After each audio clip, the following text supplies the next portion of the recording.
Ladies and gentlemen, boys and girls, welcome back to the Games of the Future 2024. As we step into the virtual arena today, we'll be seeing the top 4 teams in the world fight out in the semifinals for a prize pool of $1 million, the biggest prize pool we have seen so far in Mobile Legends. Buckle up, as today we'll be taking off on a flight very high in the sky through the semifinals. My name is Steph Weezy, all the way out from North America, and I'm honored to be a special guest on today's show, to be special talent who's been a part of the scene in MLBB since the very beginning. It is rumored he pulls up in a new vehicle every day to the venue.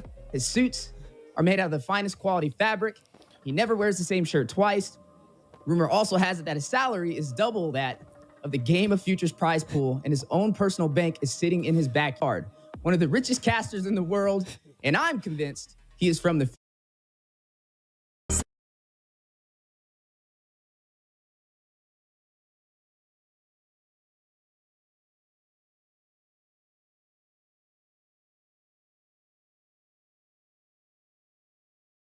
Развитием технологий люди стали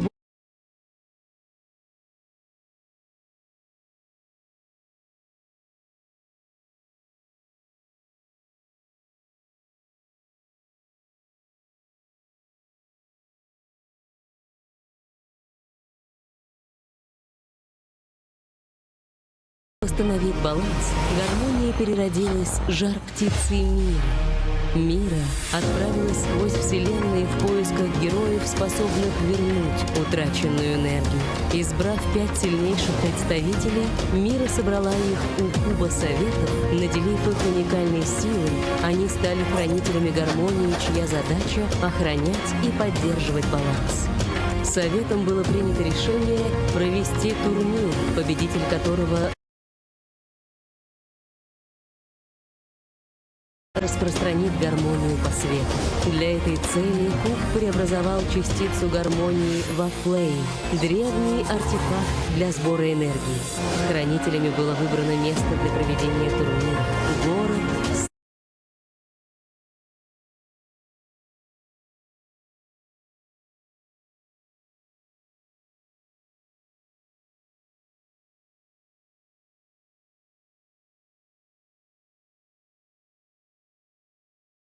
Самым сильным соприкосновением энергии. Именно здесь миллионы зрителей и сильнейшие атлеты примут участие в величайших играх всех времен, чтобы определить достойнейших и восстановить баланс миров. Да начнутся игры. And here we are. Like we stated, one of the richest casters in the world, and I'm convinced he's from the future. You've seen him in MPL Philippines, MPL Indonesia, M1 all the way to M5, introducing the richest caster in the world from the heart of the Philippines. Wolf is in the building. How you doing? I'm stunned. Thank you so much for that intro. However, you know, I do wish that I am what you say I am. You know, if money was if money was a thing, you know, dude, I'd take all of it. But it's just. I'm actually stunned. I'm out of words. You know, this is the first time I probably stuttered in an introduction. So thank you so much, Steph, for that. And yeah, I would hope that as much hype, I hope that the games can bring as much as you did. Because like I said, I'm lost for words, dude. You stunned me. I had to, man. I got to give credit where it's due. Definitely a vet in the game. And shout out to Wolf joining us today on our amazing venture through the semifinals. That's right. Today is the semifinals, guys. One step closer to figuring out who's the best in the world and who will be taking home majority of that $1 million prize pool and stepping into the grand finals. Now, let's do a little bit of a recap of what we've seen, right, throughout the entire tournament. We had 4 groups fighting it out for a couple of days, and then we moved on to the playoffs, which was one team getting knocked out from each group. And we had currently a couple of days of playoffs, right? We had round 1 and the quarterfinals, which were all amazing matches. And yesterday was the quarterfinals. A couple of teams did get knocked off the board. We got to see RRQ Hoshi take down the Burmese Ghouls, AP BREN take out Homeboys, Blacklist International taken down by Fireflux Esports. Who would have thought Turkey stepping up into the scene and taking down a Filipino team? And then Onyx, 2-1 up against RCC. They did lose a match. It was looking a little shaky toward that late game, but they were able to make up for it in game 3. And here we are, now at the semifinals with some great matches ahead of us.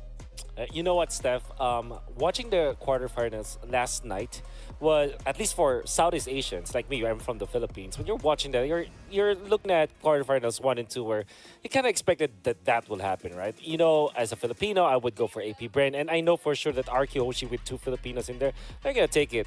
But oh my, I can't believe that I'll be that surprised late in the night. This happened what? I think 2 a.m. in the Philippines, so we're all very, sleepy already. We're all drowsy. But then again, Fireflux Esports stuns Blacklist International 2-0 fashion after a very long time of not being able to defeat Blacklist International franchise versus franchise. They 2-0 Blacklist International in one of the biggest tournaments internationally for Mobile Legends. That's like mind blown. And then RCC takes away a game from Onyx. Onyx had to work for that series. Even the games that Onyx won, they had to work hard for it. So all of the drowsiness, all of the sleepiness, it went away even when it's like 2 a.m. in the morning for Filipinos, or for Southeast Asians, just because of the act that we saw yesterday. Yeah, it was definitely jam-packed and full of surprises, and I'm right there with you. Honestly, to be able to see Fireflux able to take a game from Blacklist, one of the most highly decorated teams on the Philippines, and to be able to take them down. I mean, they placed 3rd inside of M5, taking down a team which is kind of reminds me of Fireflux currently, which would be Deuce Volts, right? They had a high rise side of M5. They made it all the way to 4th place and then got taken down by Blacklist. But to see another region, Turkey, stepping up to the game and showing the world they're ready to take it to the next level, and they're going to have that shot here, right? I mean, you know what's so funny about today's matches? Semifinals game match 1 or series 1, we have RRQ Hoshi versus AP BREN. We're going to be seeing Indonesia going up against the Philippines. There's only currently one more Filipino team in the mix right now, which is AP BREN. And we still are sitting with 2 Indonesian teams. We got Onyx and RRQ Hoshi. But then also, like I said, since Blacklist did get taken out, we do have another region contending so far inside of the semifinals, and it's going to be some excitement. I mean, how do you feel about the new RRQ Hoshi? I mean, with their new rosters, back to the RRQ Hoshi name, they've been performing. Yeah. No, I definitely high expectations for the team, especially because of their moves. I think when you're going to be asking me about what my expectations were of RRQ when they did announce the roster, it was incredibly high. And now they are actually proven that those expectations are well met. Now, with all of the success that RRQ was able to get in the past few days for Games of the Future, you still have some doubts of their strength as a team, right? So I'll be completely honest. I'm not yet that convinced. Getting the kills and overall some flawless execution is RRQ Hoshi straight out of Indonesia, looking stronger than ever. So many good standout plays from Octa, which is interesting. But now, of course, we have the mainstay from the team, like a Banana. There's so many criticism that he was able to get when he started playing for RRQ back in MPL Season 10. Then after 3 seasons, still, people are not convinced on what Banana can bring to the table. But so far, in Games of the Future, you have noted some of the important games and important heroes that he's playing, like the Benedetta. That's surely something that you have to watch out for. And then, now they're facing AP BREN. Yep, AP BREN stepping into the scene. Flapteezy, not wasting any time. Definitely a fan favorite. You are seeing Pando sneaking up into the scene as well. Phew, there he is, looking stronger than ever. Heavy competitor in Ogwin. Can't wait to see these guys perform today. AP BREN, like we said, the current champions from M5. Kyle Teasy himself throwing up that fist, ready to take the fight into the land of Dawn, as you are seeing them rev up. Just got to be excited to see this matchup, right? I mean, this should be technically the hardest contender inside a Game of the Futures 2024. They are the current world champions from last year. Of course, the tournament favorites. And then when you see them kind of slack off in the group stages, I mean, I will not mince my words here, but that's what we felt as Filipinos when they were watching AP BREN. Now they fight against Homeboys, a team that's worthy to be a contender for the team. They destroyed the competition 2-0. Now I gotta say, like watching that previous series when they went up 2-0 against Homeboys, that was a stomp, you know. And I'm not saying this because I'm from the Philippines and I know AP BREN, but I'm saying that because that's literally what happened. It was very, very quick, and everything that AP BREN was doing was connecting properly against their opponents. So what I'm trying to say here is, when you're looking at AP BREN, it looked shaky when it comes to like the first few games in the group stages, but now during it's technically playoffs mode or the top four or the semi or the quarterfinals mode, they're a different beast. They really turned up, and everything that they did was perfect back then. Yeah, definitely flawless execution so far. I mean, it's no secret, you know, when you're sitting at that world champion. I mean, honestly, they're in a position where they have really everything to lose. Everybody wants to take down the biggest team in the world holding that championship title from the M Series. But so far, just a little bit of history from Game of Futures, what we've seen so far, they're currently undefeated. They're able to take down Homeboys opening day inside of Group B. They beat S2G and sent them home inside of the winners match, and then moved on past stage 1 into stage 2 of the playoffs and defeated Homeboys again and sent them home packing to the airport. And then now today, we are going to be seeing them go up against another top region, MLBB, which is going to be Indonesia or the Philippines. Or Indonesia. Yeah, we're right. That's right. That should be a treat. I mean, who would have? This is something that the Filipinos would love to see. When the Filipino team, or the only Filipino team left, will have to go through an Indonesian top-tier team, and then will eventually, or might be, getting into the finals against another Indonesian team, right? So, and especially because they're in the top 4 and this is a single elimination bracket, all of the matches now for AP BREN will be difficult. They're going to be facing up against great teams and, you know, worthy contenders of the championship. That is how you know that, okay, this is a time where the championship, the world championship, should be defended. This is how you should defend it, you know? So I'm just excited and very curious on what might happen for AP BREN versus RRQ Hoshi, and surely all of the Filipinos are very much excited now. Yeah, I mean, they are the last stand for the Philippines, right? Seeing Blacklist taken down, they're the only ones sitting from the Philippines region to be able to hold that banner inside a Game of Futures 2024. But they're looking very promising as we are going to be progressing through these matches, and I definitely expect some flawless execution. But I think this may be one of the spiciest series that we've seen so far in Game of Futures 2024. Yeah, for sure. And it's spicy enough to kind of, it's spicy enough to bring up some of the important emotions from the fans, right? So I'm going to bring something up here, Steph. One of my friends, one of my dear friends, Manjin, and I'm sure you know him, right? And when you're watching back in M4, when there's RRQ, when there's Echo, when there's Blacklist, there are Filipino teams. He's the guy that said that, yeah, you know, Onyx has been carried by a Filipino. He's that kind of guy, right? So now, he is actually like raising up the spirits of the Filipinos. And I think that he wants to prove that the Filipino teams are really, you know, top tier, that it's still Filipino era. So do watch his stream. Well, not right now because you have to watch. Please watch us. Don't go to his stream. But maybe if you're a Filipino, you want the history stream, do watch him right now. He's support the Philippines, but now he's up for the challenge. So no matter if there's someone, especially from Indonesia, watching right now that wants to challenge Mr. Manjin Faldas in a dance-off or whatever, or maybe if it's a Mobile Legends game, he's up for it. And I brought this up because this is how much passion there is for the Filipino fans right now. Remember, this is 12 a.m. in the Philippines, right? So people are doing extra stuff. they're exerting more effort just to support the Philippines, and that's how passionate they are. So yeah, big shout out to my friend Manjin Faldas, actually, and the Filipino fans. And I do hope that you enjoy the series that we are about to see. Yeah, and that Filipino pride definitely burning hotter than ever. Shout out to everybody from the Philippines tuning in. Like you said, midnight over there. I mean, I'm in North America. It's about to be the afternoon for me, so it's daylight right now. As you can tell, my energy is going to be doubled inside of this stream because I'm not super tired at 5 in the morning casting. So fair warning if we break your eardrums as we jump into these games. I mean, you saw the amazing introduction from Wolf's introduction. Now, talking about AP BREN, right? Let's kind of dive a little bit more into that. So far, we've been seeing a couple of key players rise to the occasion. Flat Teasy on the CC, normally picking it up, having such a great impact on kind of harassing members, creating the separation from the mobility and taking the neutral objectives. We've seen Super Marco pulling out the Navaria. He was able to take down Twisted Minds twice and also used it up against the Homeboys and shut them down.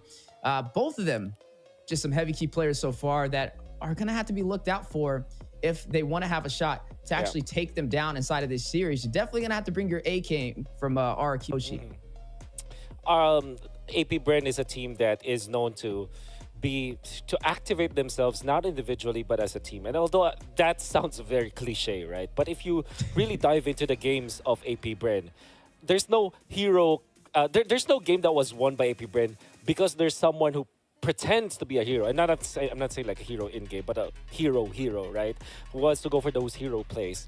Whenever they try to do that, they usually lose the games. And if you look at the M5 World Championship, whenever they go for individual solo flashy plays and rely on that kind of strategy, doesn't work. But if they activate as a team where everybody's just, you know, making sure that everybody else is working because they are activated by someone else, like the gold laner being activated by the roamer, or the mid laner making sure that the jungle is able to rotate properly by clearing out the minion wave in the middle. And then when they do team fight, it's all connected. That's a main strength of AP BREN. I think that's very visible in their series against Homeboys. You saw how perfectly AP BREN played against Homeboys because they played as a team. And that is how you actually force AP BREN. This is actually a tip for RRQ Hoshi. If you want to defeat AP BREN, what you need to do is to force them to make the hero plays, right? So isolate them from the map, make sure that there's a 1v1 play that might happen between you and AP BREN, and then all of a sudden the rotation might crumble. But that's hard to do. Yeah, and speaking of things popping up on the game and what to expect, we are seeing the Nolan banned out first from RQ Hoshi alongside the Mathilda.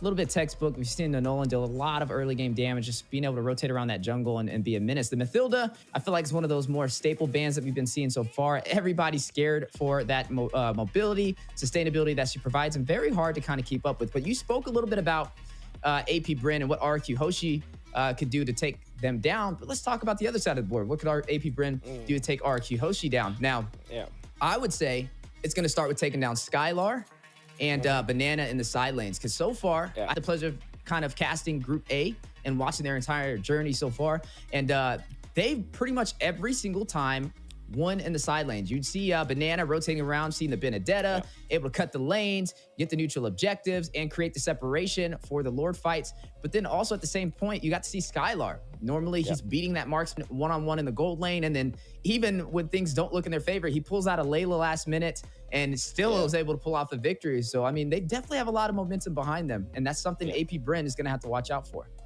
And this is the thing for RRQ Hoshi. They have Coach RRQ now working for them as their head coach.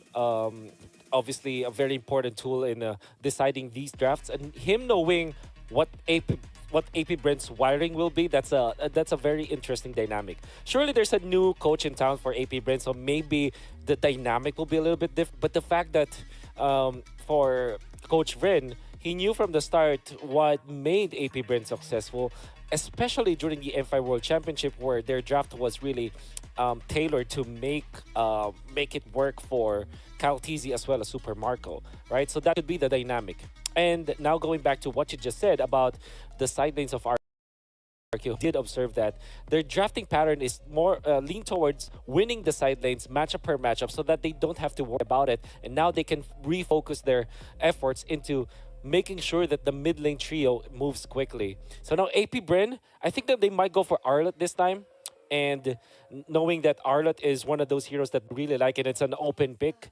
That might be the way for them to go. Apart from that, Nana is open, as well as Ruby, which is interestingly the hero of choice for Games of the Future. You know, and speaking of things that are interesting, some smart drafting from RQ Hoshi, right? I mean, we got to see AP BREN. They were favoring the CC in majority of their games so far in Game of Futures. So they went ahead and took it away from them inside of this first pickup. And then to top it off, we kind of look at their ban so far. They banned out the Navaria, one of the hottest picks so far over there for AP BREN, and taking that off the board is going to kind of limit some of the heroes that we've seen them shine on so far in Game of Futures 2024. But there's still another pick out there that was the Faramis being slotted up, so they will have that sustainability that they're looking for. And then some good frontline composition as well, as they are going to lock in the Baxia. Yeah, very interesting choice here for AP BREN, going in straight for the utility jungler. Obviously, the Nolan as well as Joy is out, but their choice now is go for what works, right? So we're not yet over the phase of the utility junglers. We're not over the Fredrin, Baksha, Martis triangle that we have. As long as Joy and Nolan both banned out, there's really no other merit for teams to go for non-utility junglers. Now, one hero that is very important here is the Lofaramis. Because you're already opened up with the CC, that means that you can't have access to other XP laners that can actually take down the HP bars of this Faramis, or the extra HP from the ultimate. But Lilia is a great answer. And this is really such a BREN pattern. Like, pick up the Lilia, match up against the Faramis. We're all back in the M5 meta. It's just that CC is on the table. Yeah, and CC definitely being on the table is going to create some problems. Now, looking at AP BREN, I mean, they got the sustainability, they have the crowd control, they have mobility provided from the Baxi as well, and some great, strong frontline compositions. We're going to have to see who they put in as the marksman. Now, speaking of the marksman, we've been seeing Super Marco kind of dominate. He's been running the Claude, the carry. We also got to see him on the Brody with some great gameplay. All three of these heroes inside of his hands are a problem, and we'll need to have some answers. But speaking of answers, they're going to throw some more CC and sustainability into the mix. AP BREN picking up the Ruby. Now, that's definitely going to be something that could give RRQ Hoshi a problem. Yeah. This is a hero that can step into the bush, maybe tank some of the glooms coming up from Lilia, although not fully. Doesn't really care about pokes. Because if you're looking at RRQ Hoshi, right, just with the two heroes, with CC as well as Lilia, they have a lot of damage, but they're not the burst kind of damage. And I mean, you can argue that for the Lilia if you set up properly, but if you think about it, it still is under the stereotype or the archetype of poke, right? Maybe the only tier coming up from RRQ Hoshi is the Tyroth, which makes a lot of sense against the Baksha. But if you're looking at AP BREN, because they're a sustained lineup, pokes will not work. Maybe RRQ Hoshi will look for big bursts from their marksman now. So maybe they closed this out with a carry, for example, or somewhere along the lines of a Nathan, actually, which I'm not entirely sure if RRQ Hoshi have played or mastered before, but it is a hero that you can actually put here against the composition of AP BREN. Because it's a Faramis plus the Ruby as well as the Baksha, you would assume that this could be a front-to-back kind of composition coming up from AP BREN. Yeah, definitely could be a strong answer. I mean, the only other marksman that we haven't seen, I would say really Mage, but ran in the gold lane position. We did see them pull out the Hareth. A lot of teams have been banning that away from them. And I don't think it would be the worst option to be able to pick up here. So I wonder if they're going to kind of ban that out. We are seeing the Minotaur, though, taken off the table. I mean, I think that's a good answer, especially with the Diggy not being banned out. It could be some great CC that could give AP BREN a problem. I mean, considering they are running the Faramis, so they're going to have to be kind of stacked together in these engagements to be able to profit from that nether realm. But speaking about profiting, right, we're still yet to see who they're going to be running in the gold lane positions from either side. Now, we know the staple marksmen that are usually kind of picked up is that Claude, is that Brody, which just got banned out. A possible Clint on the way for AP BREN could be a viable answer. All of these have definitely been, say, some problems. And I wouldn't just say for just these two teams, but overall, just one of the most highly picked marksmen in Game of Futures 2024. Yeah, for sure.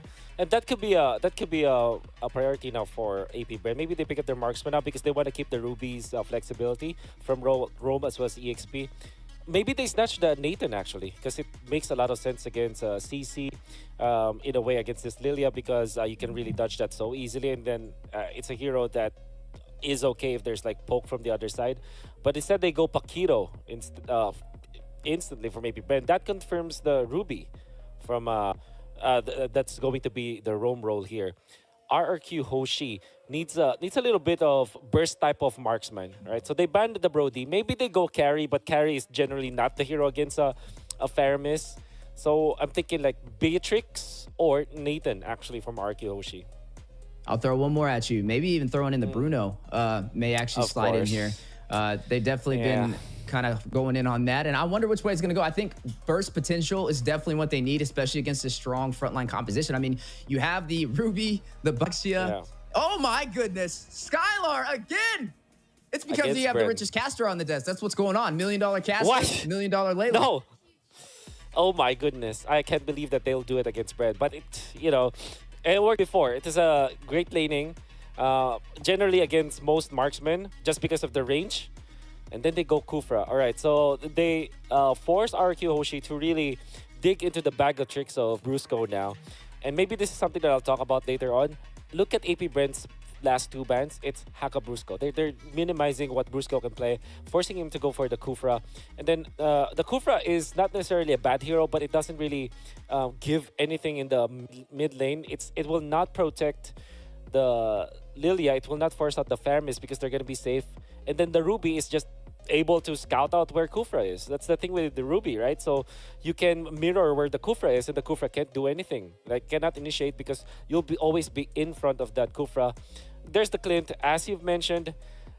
Better range against the Layla just because of the passive. Definitely a lot more outplay potential compared to the Layla.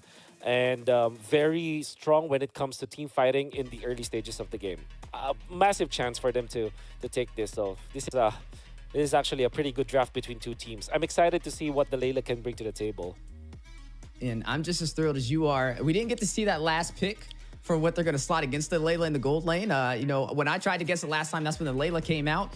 We don't know yet. As we're going to jump to the Land of Dawn, we'll definitely let you guys know. But nonetheless, we're up for a great match in today's first series of the day, stepping into the virtual arena. We are in the semifinals for Game of Futures 2024. We're going to be seeing Indonesia up against AP BREN, holding the banner from Indonesia and holding the banner for the Philippines. The last Filipino team standing so far as Blacklist was knocked. Will we be able to see AP BREN push on forth to the grand final? Or will we see RRQ Hoshi rise to the occasion? Gonna be close. Is this how BREN defeats his former team? Right? Is it the Layla that we will see in this particular matchup that eventually overcomes AP BREN?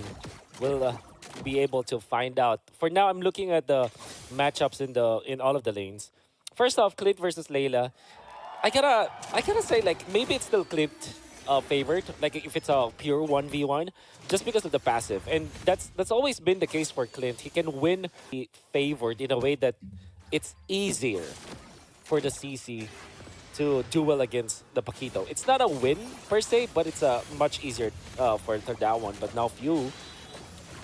Yeah, it's going to rush in a little bit of damage in the mid lane. I love how you kind of broke down some of these matchups, right? I mean, when we're looking at the Layla, we know it's a really late game damage dealer that can close the game out if you let her kind of get those items. And also, I always like to call it a glass cannon, right? Very squishy in the beginning, easy to kill if you can dive. And that should be a focus for AP BREN if they do want to shut down Skylar, because, I mean, we all seen how this played out before, right? So can AP BREN be the difference and not have the same thing happen to them? As you are seeing a big clash in the mid lane, not able to connect with the Abysm Strike, with some early aggression from RRQ Hoshi.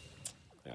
We haven't really talked much about this Dyreth, but I do like this pickup. Third pick coming up from RRQ Hoshi. After the Baksha was already revealed, they're confident enough to go for the jungle Dyreth, which we know is a direct answer to the Baksha, right? So it has enough burst to counteract the sustain that you can get from the Baksha, and there is no hero from AP BREN, even the Ruby, that can stay in front of that Dyreth. Yeah, it's big enough staying in front of things. Everybody fighting it out in front of the turtle. It does get reset. NetherRealm activated over there, trying to keep the team alive. Few being able to proc it. Ogwin will find Irad, though. Does take down the Dirath we were just talking about, meaning RQ Hoshi will not have the retribution, and the first objective will go to AP BREN. I can see AP BREN, after the Vengeance was popped from Banana, immediately they just, they dropped it like it's a very hot plate. And then they went in back for the Faramis ultimate, which allowed them to eventually take out Irad. And after the dash from the Dyreth, that is the main weakness of the hero, by the way, no immediate dash afterwards. Oh my god, that's the problem. That's the problem with Kufra, right? It doesn't really actually protect teammates anymore. Especially if you start the fight with the jump. You kind of called it, the ace in the hole that they need to look out for. The Kufra could be a possible problem trying to protect Sky. I mean, some great setups from Ogwin, hitting them with the I'm Offended. A lot of chain CC from that Ruby, and also sustainability to stay alive when that Layla's trying to burst him down. With Super Marco taking up that kill, it will put him at a slight advantage. You know, he's trying to kind of scale a little bit better than the Layla. We mentioned if they can take down Skylar in the early phase, this is where you see the glass cannon of Layla kind of break down. Yeah. You see the Ruby as well coming out from Ogwen, not even needing the flicker in that moment. That's gonna be hurtful for RQ Hoshi, but that's also something that Brusco has to learn from now. He has to really delegate himself and his skills to save his teammates and not initiate for now, because they don't have that license to start the fights. Maybe if they have the conceal already, that's when they can probably make a play out of the Kufra. But for now, your duty as this Kufra for Brusco is just for protecting your teammates. Yeah, and I mean, speaking of protecting teammates, I mean, we did see it go to a 30-minute game the last time RQ Hoshi had the Layla. So even though they were kind of getting a lot of objectives taken from them and having a hard time, they were able to still sustain themselves until Skylar got all of those items necessary. And then he was able to get the game winner to close out the game. So AP BREN, even though they have the slight advantage, 2 kills up, we need to see them kind of close it out. That's where Deus Voots kind of struggled up against the Layla. Even though they dominated in the early phase, in the mid game, they just couldn't close the game out.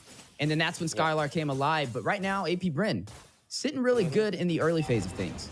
If you look back 20 or 30 seconds ago, you can see AP BREN's micro rotation, wherein they went in for the crab play, and they gave it to Super Marco, but now they dash in the middle. Yeah, big knockup for the stun, hitting Kyle TZ and Few, forcing out the Nether Realm, keeping the team alive. Abysm Strike, not going to deal the damage Irad was looking for, and back to the purple buff he goes. Vengeance proc by Banana, very low, will disengage into the mid lane. And that's actually what Brusco needs to be doing. Imagine if he initiated first, he couldn't have defended his teammates. However, Irad wanted to go for the play when there is still the Fire Mist ultimate. And unfortunately for RQ Hoshi, this is the power spike for AP BREN. When you have the backshot that at the first turtle, it's gonna be great. Ooh. Speaking of things that are great, massive damage. Destruction Rush able to connect onto Ogwen from Skylar. You're already seeing how heavy of a hitter that Layla can be. Irad trying to close the distance. A Abysm Strike onto Super Marco, but now hit with the stun. Kyle TZ hiding the damage, slowing him down, trying to get a pick off. Down he goes. Few will take down Irad on the aggressive back lane play, and that'll be 3 kills on the board for AP BREN. Oh man, Irad just overheating up top. You'll understand why he went for that play. He knows that Super Marco is there, but Ogwen, even with just a quarter HP or even less, he went for the heads-up play to stun Irad so that Super Marco will be able to attack for a bit, maybe lifesteal a bit, get out into safety, and then Kyle TZ jumped into the fray. That one weird interaction is that Brusco didn't immediately jump with the Tyrant's Revenge. He waited for far too long, and that might have been the reason why Irad actually did not survive that. Because he's Gold lane and the XP lane, taking down Skylar, taking Banana. They found a kill on Skylar, and they were also able to extend the gold lead for their marksman. He's now up 1,000 gold. Super Marco over him. But speaking about the lanes, Few will find Skylar, and you are seeing the chase on a Brusco. Flap TZ gonna hit him with the heavy left punch. That is gonna be 2 more kills for the side of AP BREN, and now a 4,000 gold lead. Whew. It's gonna bite him. And even Octa has to run away for now. And they're gonna be going for the turtle. I think this is AP BREN's. Oh, Irad! Okay. Never mind. Okay. The mechanic. Working on it. Yeah, I would say, I mean, while they got the turtle on the bot side, though, you did see Flap TZ take that tier 2 turret. So they have map control for the side of AP BREN, and also a great gold lead. Even though they didn't claim that turtle, I would still say overall that's a better trade for them, which is how far ahead they are for RQ Hoshi. They need to start translating some of these objectives in their favor, right? Maybe opening up the map would be a great start, because I don't know. That looks like a small play, but if you compound all of those plays all together, you can see AP BREN really just dominating the map afterwards. Then after this before the turtle fight, Hoshi, when they pick up the Layla, they're banking on the late game. We know we're going to lose a little bit in the early phase, in the mid phase even, but if we can hold off, they can turn this around. But AP BREN, like you said, going straight for the head, cutting the head off the Serpent.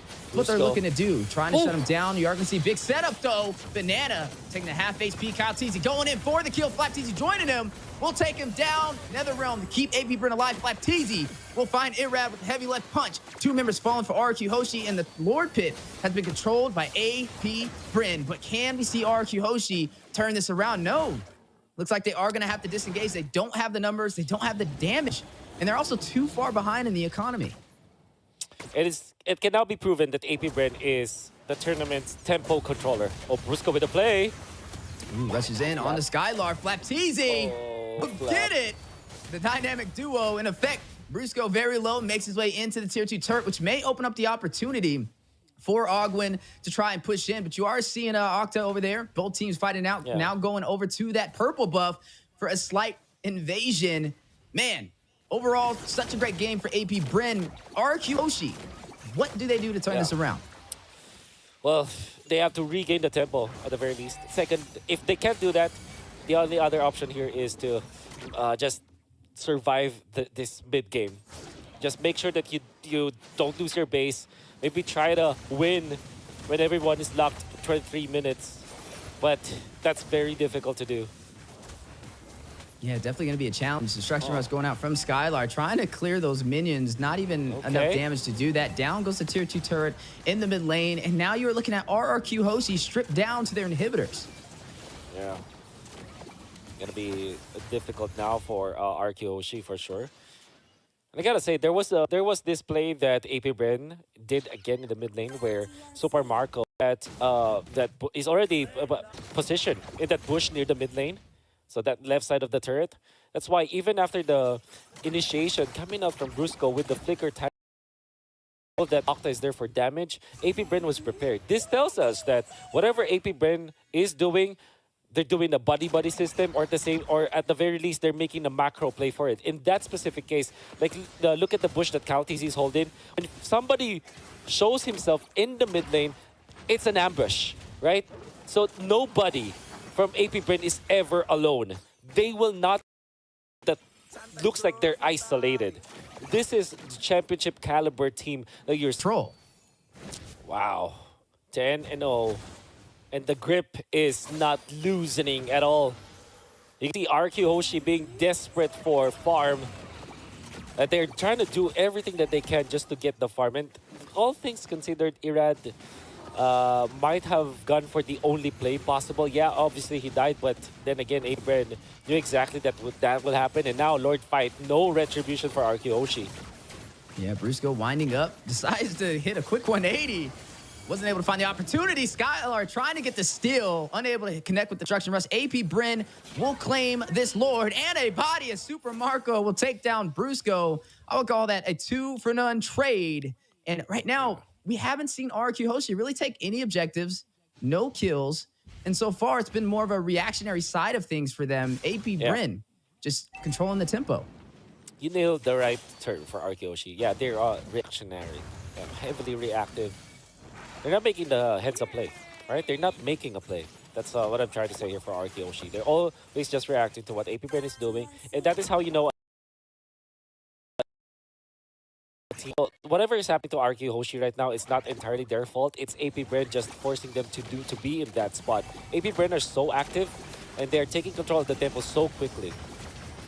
Yeah, speaking about taking control, stepping into the base for RRQ Hoshi for a possible early finish. AP BREN trying to seize the opportunity, but the Lord is getting bursted down.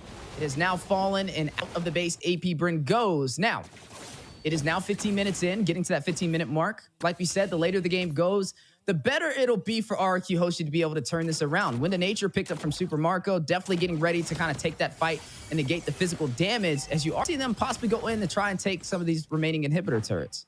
Yeah. AP BREN very disciplined in this push, even when they're leading by so much. Now try to dive. And Flapteezy with the halberd. That's gonna be deadly. I mean, that is your way of dealing with the Layla, even in the latter portions of the game, even in the late game. Surely the Wind of Nature for Skylar will be key, and I think that he will pick that up later on. But imagine in a refreshed team fight, that halberd pickup coming out from Flapteezy is gonna destroy Skylar. Yeah, it's going to be very hard, right, for the side of RRQ Hoshi to turn this around. I mean, Brusco, off to a rough start, not really able to find the opportunities for the sets he was looking for. And it's going to be a challenge, especially going up against Ogwin on this Ruby. I mean, even if he tries to hit a Tyrant's Revenge or Tyrant's Rage, for a group setup, I mean, Ogwin just has to provide a little bit of chain CC to kind of stop him in his tracks.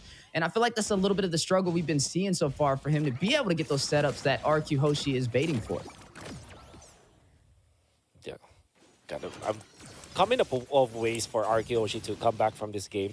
The number one option, obviously, is just to rely on the late game of Layla, which is honestly not a bad idea if you think about it. I mean, that's their only way. There's really no other way for them to win this game apart from really depend on Skylar and his immense amount of damage in the late game. So how do they get that to that point? My magic number is 23 minutes, where everybody's just farmed out. Everybody's just locked item, and it wouldn't matter if you lose one inhibitor or maybe all of your inhibitors. It wouldn't matter as long as you keep your base, and your defense will be there. You have the Lilia anyways to breach you into that late game because you have wave clear. Then again, will AP BREN allow that? Because so play coming up from Banana going for that. I mean, they have already conceded the Lord. It didn't have to really look into that Lord, knowing that there's a lot of catch from AP BREN. You have Kyle TZ, and you have Ogun with the Flicker and Flap TZ. Then you're a CC with only one legitimate dash. So, really questionable play coming up from Banana out there. Yeah, and AP BREN holding the banner for the Philippines, trying to find their first game of the day up against Indonesia RRQ Hoshi. But some great defense. They were able to burst down that Lord to hold off AP BREN from closing out this game a second time. Mentioned that 23 mark being the time that we are going to be looking to for RRQ Hoshi to have the damage necessary with all the late game items for Skylar to turn this around. Trust in Layla, the $1 million baby in the scenes, could make the difference. AP BREN are going to be disciplined once more. I want to keep this 12-0 love set as much as possible, and you'll understand why. RRQ Hoshi gonna have to really commend their defense. Even when it was 4v5, they were able to keep Skylar safe. That's always gonna be the case. And like I said, the Lilia is the bridge for them to get into the late game. You can set up your bombs. But now, Kaltizi wants to fight. Oh my God. Octa very low, trying to get away. Use the black shoes. Ogwin on the chase, but a massive damage output. Netherrealm going down. Super Marco will find Brusco. Few takes down Octa. 2 members down from inside of RRQ Hoshi. Make that a third as Super Marco gets another. Is going to go ahead and shut down Irad, leaving Skylar and Banana, the side laners who've been dealing so much damage in Game of Futures 2024 by themselves. Oh, AP BREN, Kyle Teasy will shut down the $1 million baby. Skylar will fall. Banana trying to get away, but running the wrong direction. Looks like he won't be able to contest. They're just going to let him get out of there. He's not going to be able to recall back. Few still will get the kill and a full wipeout against RRQ Hoshi. AP BREN takes game number 1. That is a clinic from AP BREN. This